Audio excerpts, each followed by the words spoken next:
ایک باقاعدہ حصہ دیا جائے گا پیپلز پارٹی کو. ورکنگ ریلیشن شپ نون لیگ کے ساتھ انہوں نے بنا لیا ہے, اور ورکنگ ریلیشن شپ یہ ہے کہ ہمارے لوگوں کو بھی آپ نے فیسیلیٹیٹ کرنا ہے. آپ نے ایک بات یاد رکھنی ہے کہ پیپلز پارٹی نے نا ہمیشہ سرکاری محکموں کو کھایا ہے. سرکاری محکموں کے اندر انہوں نے اپنے کوٹے سے لوگوں کو بھرتی کروایا, اور بعد میں وہ وائٹ ایلیفنٹ میں کنورٹ ہو گئے ادارے. آپ کے سامنے پاکستان انٹرنیشنل ایئر لائن کی مثال ہے, اور اب ہم اسے بیچنے جا رہے ہیں. تو اب ایک نئے اصول کے مطابق نئی عدالتیں, ان عدالتوں میں ایک جو ریپرزنٹیشن ہے وہ سندھ کی بھی ہوگی, اور اس کے ساتھ ساتھ پنجاب میں بھی ان کے لا آفیسرز جو ہیں ان کو انڈکٹ کیا جائے گا. تو سر یہ وہ اتحاد ہے. اب جو مزید تفصیلات سامنے آئی ہیں, پلان کے مطابق آئینی عدالت کے ججوں کی ریٹائرمنٹ کی عمر بتایا جاتا ہے کہ 68 برس ہوگی. 3 سال سر انہوں نے بڑھا دیے, 65 برس پہلے تھی, اب 68 سے کر رہے ہیں, اور یہ حد سپریم کورٹ کے ججوں کی ریٹائرمنٹ کی عمر سے 3 سال زیادہ ہے. سپریم کورٹ کے ججز 65 برس کی عمر کو پہنچ کر ریٹائرڈ ہوں گے. توقع ہے کہ جسٹس امین الدین خان آئینی عدالت کے پہلے چیف جسٹس ہوں گے. دیکھیں انہوں نے ایک اور کام یہ کیا کہ سپریم کورٹ آف پاکستان میں وہ لوٹ جو عمران خان کو یا اینٹی اسٹیبلشمنٹ ہے اس کو بھی ابھی ختم کریں گے. ٹھیک ہے یار, 65 سال آپ کو ہو گیا, آپ گھر جائیں. ہم سپریم کورٹ یعنی اس سپریم کورٹ میں بھی اپنی مرضی کے ججز کو لے کر آئیں گے. یہی ہوگا نا, اور پھر یہاں پر بھی آپ کی مرضی کے ججز. تو پورا عدلیہ کا نظام اس وقت کنٹرول ان لوگوں نے کر لیا ہے, اور اب ججز پریس کانفرنس کریں, سڑکوں پر نکلیں. سر اب آپ 10-15 سالوں کے لیے یا اس سے زیادہ کا وقت جو نظر آ رہا ہے, اب بھول جائیں کہ پاکستان میں اب کوئی انصاف, آئین, قانون یا پھر حکومت کے فیصلے, اتحادیوں کے فیصلے, اسٹیبلشمنٹ کی طاقت, آپ اس طاقت کا کوئی توڑ نکال سکیں. ایک ہی راستہ انقلاب کا, اور میرا خیال ہے کہ پاکستان کی عوام میں وہ ڈی این اے ہی نہیں ہے کہ جو آپ کو انقلاب سڑکوں پہ برپا کرتی ہوئی نظر آئے. تو ان کے ڈی این اے کا سر مسئلہ ہے. یہ کرکٹ میچ کے لیے تو جا کر میچ دیکھیں گے, باقی معاملات بھی دیکھ سکتے ہیں, لیکن اپنے حقوق کے لیے یہ آپ کو کبھی بھی باہر نکلتے ہوئے نظر نہیں آتے. انفارچونیٹ ہے, لیکن یہ پاکستان کی ایک ایسی ریئلٹی ہے جسے ہمیں تسلیم کرنا پڑے گا. 68 سر اس کی عمر ہو گئی ہے. اس کے ساتھ ساتھ ریٹائرمنٹ کی عمر میں 30 سال زیادہ ہے. سپریم کورٹ کے ججز 65 برس کی عمر کو پہنچ کر ریٹائر ہوں گے, اور توقع ہے کہ جسٹس امین الدین صاحب, لیں سر لاٹری نکل آئی ہے امین الدین صاحب کی, اور ان کی ریٹائرمنٹ سے پہلے یہ جو عمر ہے اس میں اضافہ کر دیا جائے گا. دیکھیں مراد ہیں, ٹیکا ہے, گورنمنٹ ہے, اسٹیبلشمنٹ ہے, سب کچھ سر آپ کی جیب میں ہے جب آپ ان کی خدمت کریں گے. اور ہم جس سوسائٹی میں دوستوں رہتے ہیں نا, وہاں پہ سر اسی قسم کا نظام ہے, پاور.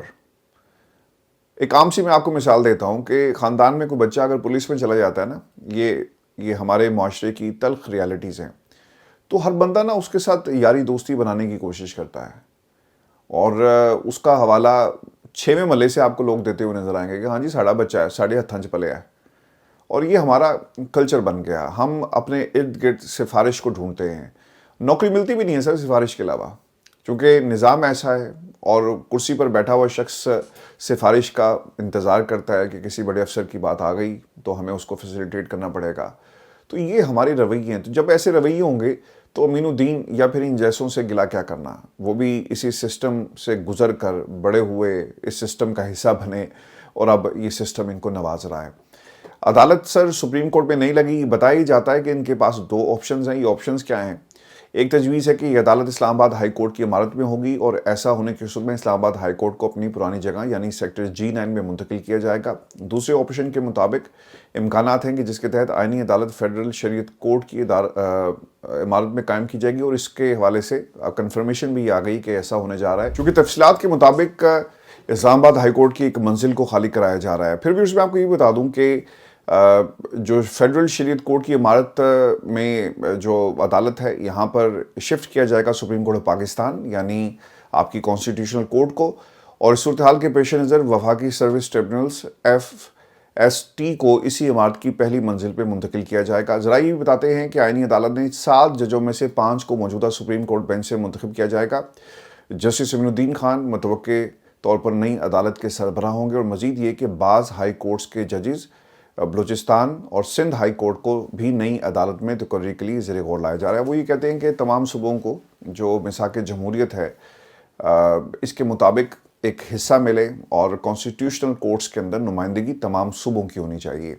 حکام کے مطابق مجوزہ آئینی عدالت صرف آئینی معاملات سے نپٹے گی, جس سے سپریم کورٹ کا بوجھ کم ہوگا اور آئینی تنازعات کے تیز تر فیصلے ممکن ہوں گے، یہ وہ تصور ہے جو مساق جمہوریت میں طے کیا گیا تھا، لیکن اس پر ابھی تک عمل نہیں ہوا۔ سن کے ہنسی آتی ہے نا کہ مساق جمہوریت، democracy is the best revenge, روٹی کپڑا مکان۔ ان کے بچوں کو سے روٹی بھی ملتی ہے، کپڑا بھی مل گیا، مکان محلات مل گئے، لیکن ہمارے بچے سر وہیں کے وہیں کھڑے ہیں، کچھ بھی نہیں ان کو ملتا۔ ایک نوکری کے لیے آپ کو سفارش ڈھونڈنی پڑتی ہے، اور سفارش نہ ہو تو بچے آپ کے ڈپریشن میں جا رہے ہیں سر۔ یہ پاکستان میں ہر گھر کی کہانی ہے، بچوں کے پاس نوکریاں نہیں ہیں۔ 20,000 روپے کے لیے آپ کو ایم اے پاس بچہ جو ہے وہ دھکے کھاتا ہوا نظر آ رہا ہے۔ لوگ یہ سوال کرتے ہیں کہ جن کے پاس نوکریاں بھی ہیں نا، وہ سارا دن 9 to 5، اور بعض دفعہ جو افسر صاحب ہیں، باس وہ آپ کو کام گھر کے لیے بھی دے دیتا ہے، تو سارا دن آپ چکی پیستے ہیں، اور at the end of the day اگر آپ کو 50-60 ہزار روپے ملتے ہیں تو آپ کیا کریں گے؟ اور یہ وہ لوگ ہیں جن کے پاس نوکری ہیں۔ میجورٹی ہمارے بچے بغیر نوکریوں کے یونیورسٹیز میں سے بچے نکلتے ہیں، اور ان کو یہ نہیں پتہ ہوتا کہ انہوں نے کرنا کیا ہے۔ تو انفارچونیٹ ہے پاکستان کے اندر جو کچھ ہو رہا ہے۔ میں آپ کو یہ بھی خبر دے دوں جو سب سے اہم نقطہ اس میں آرٹیکل 243 کا ہے، اور اس کے مطابق سر یہ بتایا جاتا ہے کہ ایک کمانڈر آف ڈیفنس فورسز کا عہدہ متعارف کرانے پر غور کیا جا رہا ہے۔ یہ ایک نیا عہدہ آرٹیکل 243 میں مجوزہ ترمیم کے تحت زیر غور ہے، جس کا مقصد تینوں مسلح افواج کے مابین زیادہ ہم آہنگی اور متحدہ کمانڈ کو یقینی بنانا، یعنی تمام جو آپ کی فورسز ہیں وہ ایک کمانڈ کے انڈر آ جائیں گی۔ یہ بھی دیکھنا ہوگا کہ کیا اس میں جو کمانڈر ان چیف صاحب ہیں ان کو نکالا جاتا ہے یا رکھا جاتا ہے، یا پھر پاکستان میں نیا ایک آرٹیکل لا کر یہ اختیارات کسی ایک شخص کو دے دیے جائیں گے۔ تو اس پہ یہ چیز بہت ہی امپورٹنٹ ہوگی۔ جو پاکستان کی حکومت کے بیربل ہیں وہ یہ بتاتے ہیں کہ جناب اس سے ہم آہنگی ہوگی، اور سینرجی کا ایک لفظ انہوں نے سیکھ لیا، یہ ہمیں بتایا جا رہا ہے۔ اور دیکھیں یار، کوئی الفاظ ہی آگے پیچھے کر لے، اتنے نالائق ہیں یہ حکومت والے کہ جو ان کو بتایا گیا ہے وہی لفظ بولتے ہیں کہ سینرجی کہنا ہے، یہ کہنا ہے کہ جناب اس پہ مشاورت ہو رہی تھی، بند کمروں کا ہمیں نہیں پتہ۔ سارے نالائق نکلے۔ آپ کو بھی میں یہ خبر بھی دے دوں کہ حامد رضا صاحب عمران خان کے سر سچے سپاہیوں میں سے ایک ہیں، اور حامد رضا صاحب اس وقت میں پاکستان تحریک انصاف کے ساتھ کھڑے رہے۔ سنی تحریک اور سنی اتحاد کونسل یہ وہ پلیٹ فارم تھا جہاں پر عمران خان نے اپنی جماعت کے تمام لوگوں کو الیکشن میں اتارا۔ حامد رضا کی وفاؤں پر کبھی کسی کو کوئی شک نہیں ہونا چاہیے۔ حامد رضا پاکستان تحریک انصاف عمران خان کے سچے دوستوں میں سے ہیں، مخلص دوستوں میں سے ہیں۔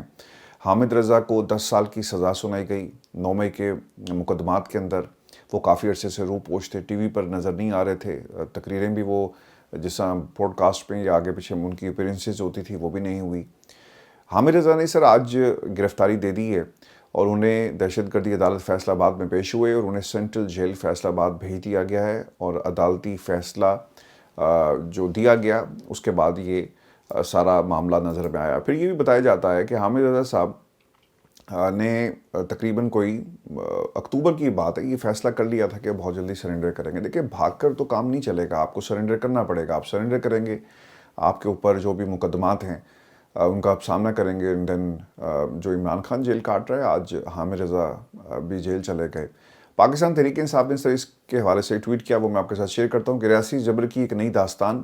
سنی اتحاد کونسل کے سابق چیئرمین صاحبزادہ حامد رضا کو 9 مئی کیس میں عدالت سے 10 سال کی قید سنائی گئی، اور وہ آج اپنی گرفتاری دینے کے لیے پشاور سے فیصل آباد روانہ ہوئے۔ انہوں نے رات کے پی کے ہاؤس میں قیام کیا، مگر جیسے ہی وہاں سے نکلے اسلام آباد پولیس نے ایک چیک پوسٹ پر ان کی گاڑی روک کر انہیں گرفتار کر لیا۔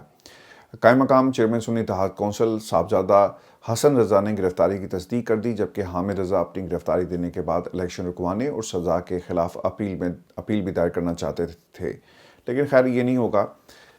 سر یہ دور گزر جائے گا، تاریخ ضرور یاد رکھے گی، پاکستان کی عوام یاد رکھے نہ رکھے۔ جتنا پاکستان کی عوام نے سر مایوس کیا ہے نا، سوری ٹو سے مجھے یہ الفاظ استعمال کرنے پڑ رہے ہیں، لوگ اپنے حصے کی کوشش کر رہے ہیں۔ کوئی صحافی جتنا تگڑا ہے، جتنا وہ برداشت کر سکتا ہے، وہ اس نظام کے اوپر تنقید کر رہا ہے۔ وہ لوگ جو روزی روٹی کے چکر میں سارا دن مارے پھرتے ہیں، جب رات کو وہ تھک جاتا ہے نا، وہ بھی ضرور سوچتا ہوگا دل میں کہ یہ کیسی حکومت ہے اور یہ کیسا نظام ہے۔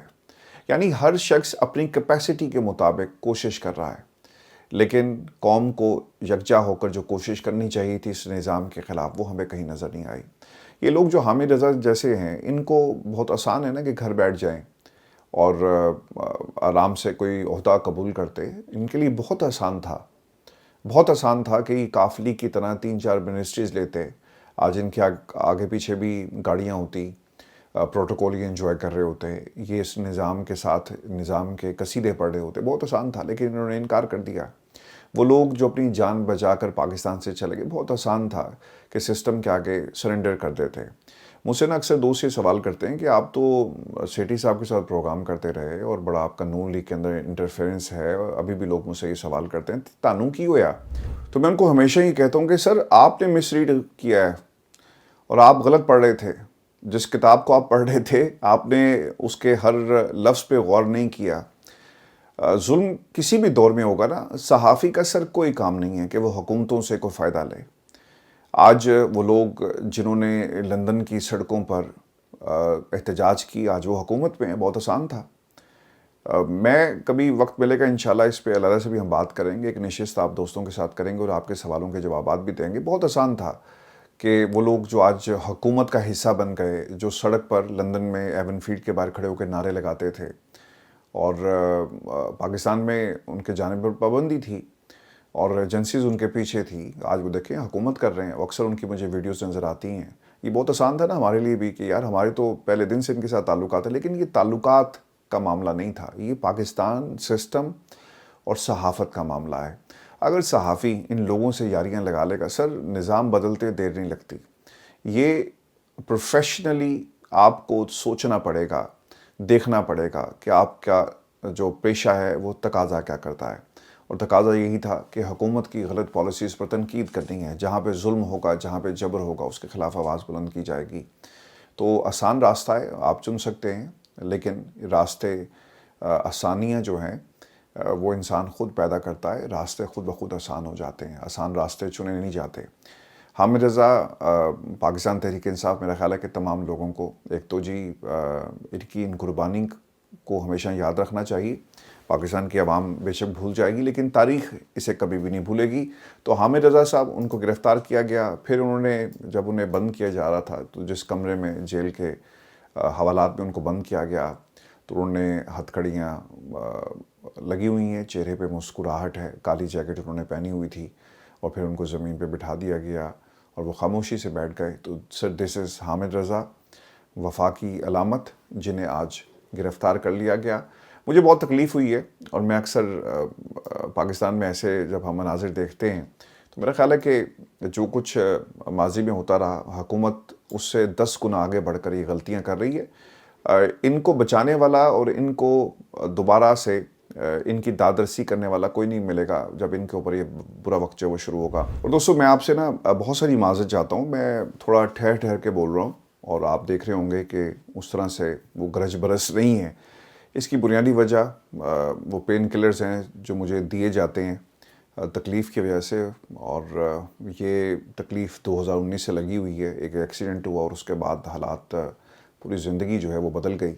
تو میں آپ سے معذرت چاہتا ہوں. تو یہ گائے بگائے موسم جب بھی یہاں پہ شدت آتی ہے تو یہ تکلیف بڑھ جاتی ہے. تو انشاءاللہ 1-2 دن میں ٹھیک ہو جائیں گے. آپ کو بھی یہ بھی خبر دیں کہ کل رات پتہ ہی چلا کہ سہیل حفیظ صاحب کی گرفتاری کا معاملہ تھا, کے پی ہاؤس میں چھاپے مارے گئے. تو آج ایڈوکیٹ فتح اللہ برکی صاحب جو ہیں وہ گئے, انہوں نے اسلام آباد میں مقدمہ نمبر 1032 تھانہ کوثار وہ بتاتے ہیں کہ مقرر تھا. یہ وہی کیس ہے جس میں گزشتہ رات وزیر اعلیٰ خیبر پختونخوا محمد سہیل آفریدی اور صوبائی صدر جنید اکبر خان کے وارنٹ گرفتاری جاری کیے گئے. یہ وارنٹس غیر قانونی 2024 کے پرانے وارنٹس تھے. جج صاحب نے واضح کیا کہ انہوں نے کوئی نئے وارنٹس جاری نہیں کیے. انہیں وارنٹس کی تعمیل کے لیے کل secretariat police Khyber Pakhtunkhwa house گئی. پشاور ہائی کورٹ کے ضمانت کے احکامات پہلے ہی متعلقہ تھانے میں جمع کروائے جا چکے ہیں, لیکن آپ نے ایسا کام کرنا ہے.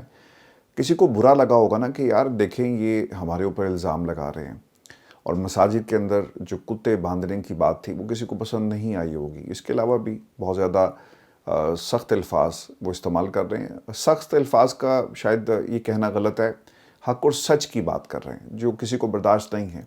لیکن پتہ ہی چلا جی کہ ایڈوکیٹ فتح اللہ برکی صاحب بھی بتا رہے ہیں کہ اس کیس کی کوئی حقیقت نہیں ہے. آلریڈی یہ کیس جو ہے وہ اسلام آباد وہ عدالت کی ضمانت جو ہے وہ موجود ہے۔